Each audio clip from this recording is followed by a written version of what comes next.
میری بچی نے سائنس میں فرسٹ ایئر میں کہنے لگی ڈاکٹر بنوں گی، میں نے کہا بن جا۔ پہلا دل کالج سے آئی اور پھڑ کرتی پھرے، اتفاق سے میں بھی گھر تھا، میں نے گھر والی سے کہا، میں نے کہا اس کو کیا ہوا؟ وہ کہ مما آپ کو، میری وہ بیوی کے، میری بیوی کے، آپ تو خود کہہ دے۔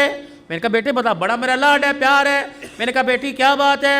کہنے لگی بابا میں نے برقع نہیں پہننا۔ اللہ اکبر، یہاں تیر لگا کہ عبدالحنان صدیقی کے گھر میں بغاوت۔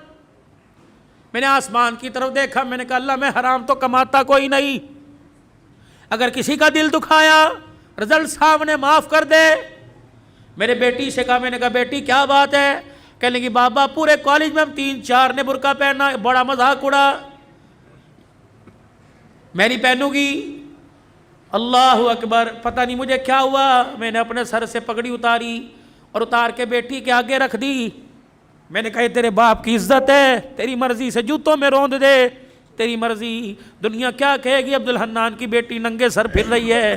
ایسی ڈاکٹری پر میں باز آیا، میں ڈاکٹری نہیں کراتا، میں تیرے لیے اللہ کرے 10 نوکرانیاں رکھ دوں گا، تجھے محنت کرنے کی ضرورت نہیں، گھر بیٹھ کے پڑھ، فیل ہو جا قبول کروں گا۔ لیکن بیٹی یہ تو میں برقع، یہ پردہ پوری دنیا میں بانٹتا پھرتا ہوں، جب تو ہی اتار دے گی میرے پاس کیا رہ جائے گا۔ بیٹی بھی بن عبدالحنان کی تھی، اس نے باپ کی آنکھوں میں 2 آنسو دیکھے، یوں سینے سے لگی جپھی ڈال لی اور رو کے کہنے لگی ابا آج تیرا دل دکھایا معاف کر دے، آئندہ مر تو جاؤں گی لیکن سر سے برقع کبھی نہیں اتاروں گی۔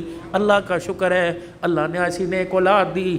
میرے یارو جاؤ اپنے گھر میں اپنی بچیوں کے آگے ہاتھ جوڑو کہ میں بے بس ہوں، میں کچھ نہیں کر سکتا۔ اے بیٹی تو دوپٹہ اتار کے آتی ہے، میری غیرت کا جنازہ نکل جاتا ہے۔ بیٹی کم سے کم میرے سامنے تو سینہ چھپا کے آیا کر، میں کوئی دلہ نہیں، میں تیرا باپ ہوں۔